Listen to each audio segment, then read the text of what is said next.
আজ অনেক দিন পর ফ্রেন্ডদের সাথে বের হয়েছিলাম। আমরা গিয়েছিলাম বাতিঘরে।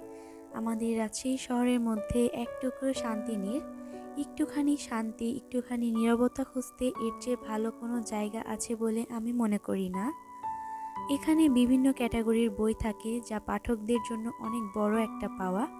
আমি যেহেতু ফিকশন লাভার, তাই আমি ফিকশনাল বুক কী এসেছে আমি সেগুলোই দেখছিলাম। আর এখানে কিন্তু কফিরও ব্যবস্থা রয়েছে। সো কফি খেতে খেতে বই পড়ার মজাটাই কিন্তু আলাদা।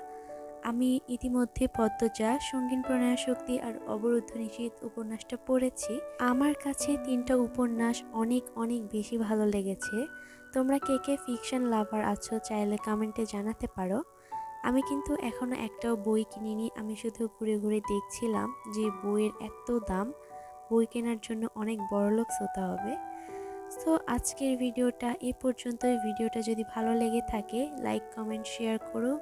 আর যদি ফেসবুক বা ইনস্টাগ্রাম থেকে দেখে থাকো তাহলে ফলো দিতে ভুলো না। আল্লাহ হাফেজ।